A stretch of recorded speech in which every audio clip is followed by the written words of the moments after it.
Assalamualaikum Sobat Football United. Ringan amatiran ala gua.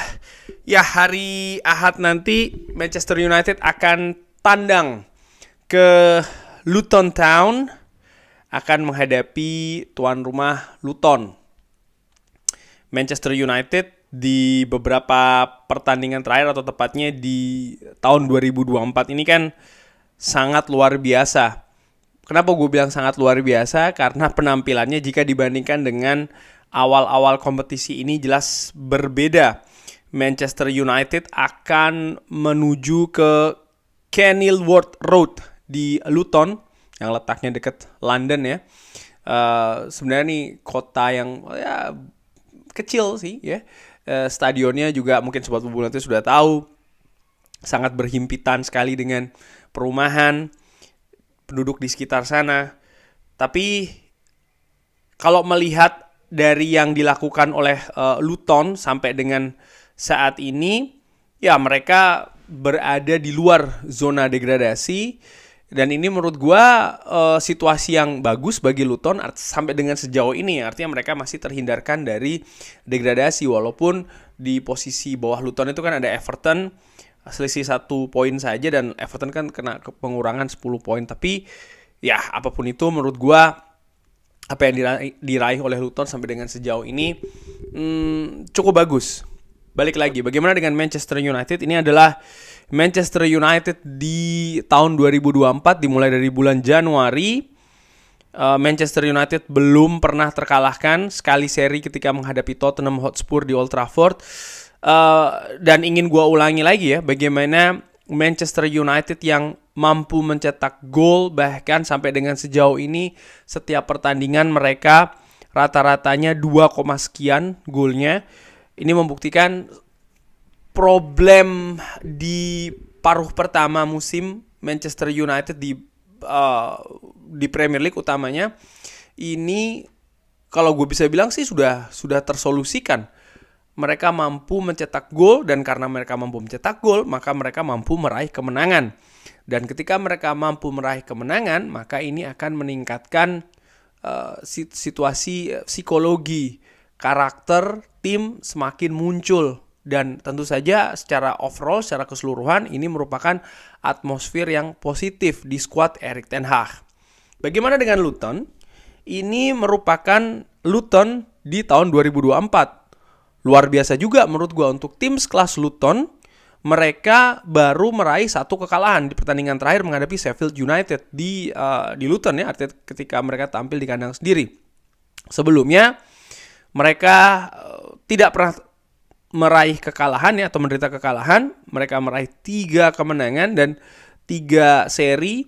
Yang fenomenal menurut gue adalah menahan tuan rumah Newcastle 4-4. Luar biasa, mereka mampu mencetak 4 gol di kandang Newcastle di St. James Park. 4 gol pertandingan tandang di Newcastle, tim yang lebih mapan, jarak juga sangat jauh sekali dari Luton. Ini hal yang fantastis menurut gue. Nah, namun ada tren yang menurun juga karena Luton kalah menghadapi Sheffield United, di mana Sheffield United merupakan saat ini kan yang paling bawah, juru kunci.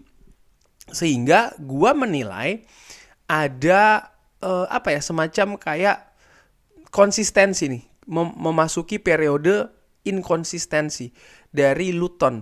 Dan menurut gua ini harus dimanfaatkan oleh Manchester United. Hanya saja ini juga bisa jadi tidak mudah.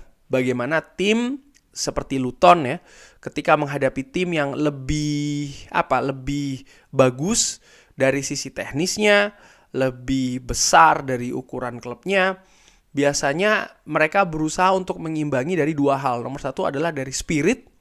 Nomor 1 itu dari sisi spirit. Nomor 2 adalah dari fisik. Jadi mereka bermain bermain semangat, banyak bergerak, berusaha untuk memenangkan duel-duel. Dengan bermain seperti itu, harapannya adalah tim lawan, dalam hal ini adalah Manchester United, bisa mengecil nih ya unsur keunggulan teknisnya. Namun Manchester United bagaimana harus mengatasi hal tersebut? Ya mereka harus tampil tenang, mereka justru harus jangan terpancing untuk bermain juga dengan tempo yang tinggi, lalu bermain dengan terlalu mengandalkan fisik. Tidak, Manchester United justru harus bermain smart, harus bermain cerdik. Mereka justru harus menonjolkan keunggulan teknis. Karena ketika mereka bermain juga ikut-ikutan bermain terlalu bersemangat, katakanlah demikian, terlalu mengandalkan fisik, terlalu terburu-buru, justru hal-hal seperti ini yang mengecilkan sisi teknis dari Manchester United, di mana sebenarnya ini faktor keunggulan dari Manchester United, sehingga Manchester United harus menunjukkan ya karakter yang lebih bagus, menunjukkan pengalaman juga yang lebih bagus. Mereka jangan termakan atmosfer, baik itu dari penonton ya di stadion dan juga cara bermain dari Luton. Nah, terkait dengan cara bermain dari Luton, ketika bermain di Old Trafford, Manchester United hanya unggul tipis 1-0, bahkan gol pun dicetak oleh Victor Lindelof. Pada saat itu menurut gue salah satu faktor terbesar kenapa kok Manchester United kesulitan ketika menghadapi Luton adalah Luton mereka tampil bertahan dengan disiplin. Mereka mengisi banyak daerahnya sendiri dengan pemain-pemainnya sendiri, sehingga ya Manchester United sulit untuk bisa menjebol gawang Luton. Ini merupakan posisi rata-rata ketika Luton tampil di Old Trafford. Bisa dilihat ya, mereka secara rata-rata banyak sekali menempatkan pemain-pemain di lini tengah, termasuk juga di daerahnya sendiri. Bahkan Luton yang ketika mereka sudah berhasil mengatasi serangan demi serangan dari Manchester United, mereka juga sesekali, namanya sepak bola tentu saja ada dinamikanya ya, tidak melulu bertahan saja. Pasti akan ada naik turunnya dinamikanya. Apakah frekuensinya sering ataupun tidak. Nah, permasalahannya ada di situ. Nah, ketika Luton tandang ke Manchester United, ke Old Trafford, mereka banyak bertahan. Namun, mereka juga memiliki kesempatan. Ketika dinamika itu berbalik, mereka melakukan counter. Beberapa kali mereka sempat mengancam pertahanan dari Manchester United. Dan menurut gue ini harus diwaspadai. Pada saat itu memang mungkin kualitas juga ya, dan juga ketenangan. Nah, Manchester United menurut gue harus waspada nih dengan situasi seperti ini. Bukan tidak mungkin nanti Luton akan lebih banyak bertahan, Manchester United akan lebih banyak menempatkan pemainnya di daerah Luton, dan ketika itu yang terjadi, ketika Luton memiliki kesempatan untuk melakukan counter attack, lah Manchester United harus siap nih. Karena ada beberapa gol yang diderita sampai dengan sejauh ini dimulai dari skema counter attack dari tim lawan. Ketika Luton berhadapan dengan Liverpool, ketika Liverpool pada saat itu gagal menang ya, 1-1 skornya bahkan nyaris kalah. Ya ini yang ditampilkan oleh Luton. Mereka menempatkan pemain di daerahnya sendiri, dan gue ingat betul mereka sangat mengandalkan serangan balik yang cepat. Dan menurut gue sekali lagi ini akan menjadi senjata andalan dari Luton. Mereka akan banyak menunggu di daerah sendiri ya, berusaha untuk memenangkan duel. Mereka tidak akan membiarkan pemain Manchester United ini dengan leluasa menguasai bola. Dan ketika mereka memiliki peluang, mereka akan melakukan counter yang cepat, secepat-cepatnya, dan menurut gue ini harus diwaspadai. Bagaimana cara mewaspadainya?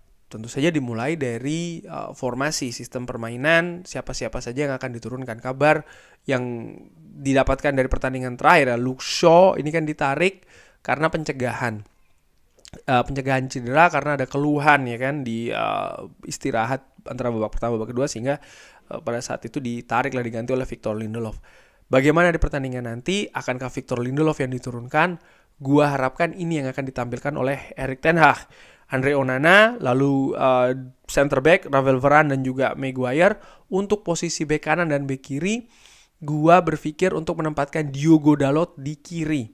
Gua lebih memilih Diogo Dalot dibanding dengan Victor Lindelof yang bermain tidak maksimal ketika Manchester United tampil di Aston Villa ya, di Villa Park. Kemenangan sensasional mengatasi tuan rumah Aston Villa.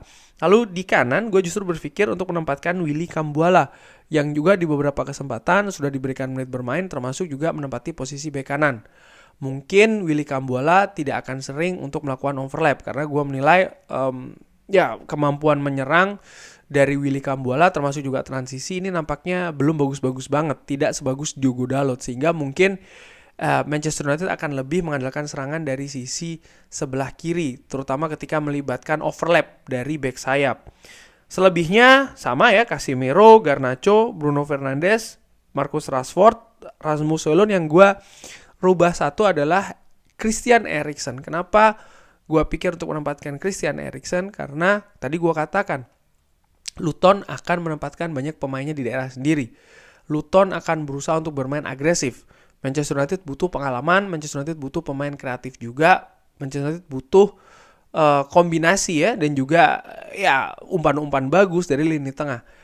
Kobbie Mainoo punya kemampuan tersebut, sudah ditunjukkan di beberapa pertandingan terakhir. Tapi gue menilai Christian Eriksen yang selama beberapa pertandingan terakhir ini disimpan, mungkin sudah bisa diberikan kesempatan juga.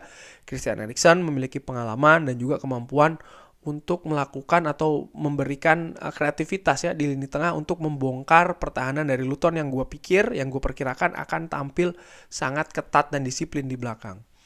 Kunci dari pertandingan menghadapi Luton sama ketika Manchester United tampil menghadapi Newport maupun Wigan, dua tim yang di atas kertas di bawah Manchester United, adalah bagaimana Manchester United jangan sampai kebobolan dulu.